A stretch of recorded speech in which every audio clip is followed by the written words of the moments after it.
Dennis Peacocke with another edition of the Transforum.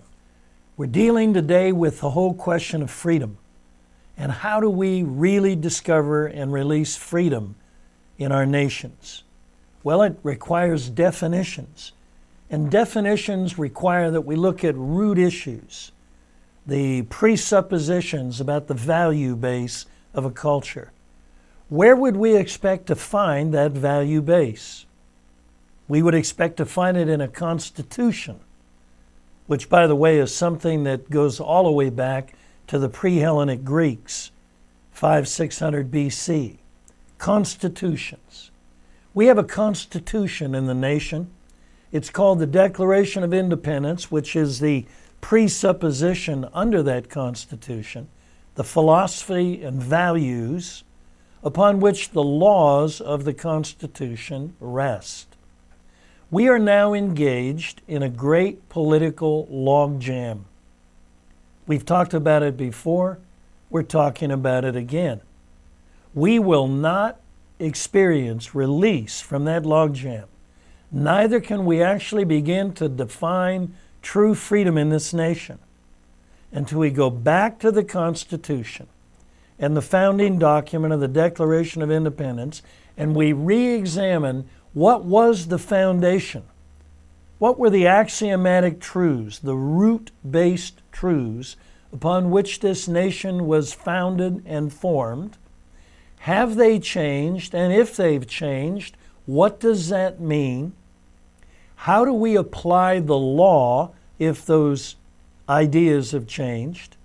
And how do we elevate the political process in this nation so that it's done with short-term, tactical, electoral-based politics, and we begin to actually produce statesmen, men and women whose ambitions are not necessarily to serve in office, not necessarily to get in front of the camera or be somebody, but whose core value is to elevate the lives of the people living within this nation and the nations of the world.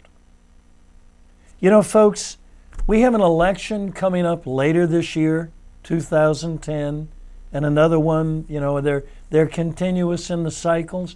When are we going to get beyond electoral politics, sound bites, and go all the way back to the origin and the foundations of the principles upon which this nation was founded? If we ever needed to do that, we need to do it now. We need to understand that freedom is the ability to follow truth, to practice self-government, and to minimize social dependency while we're maximizing personal responsibility. I just outlined a whole new political party. And if you're a Republican, please don't tell me that that's the practice of Republican politics today or the practice of Democrats' policies today. It isn't. It's evident. We wouldn't have the debt. We wouldn't have the confusion. We wouldn't have the short-term thinking if freedom was practicing self-government, minimizing social dependency, and taking personal responsibility. This is a transform, folks. We not only want to engage, we want to recover this nation.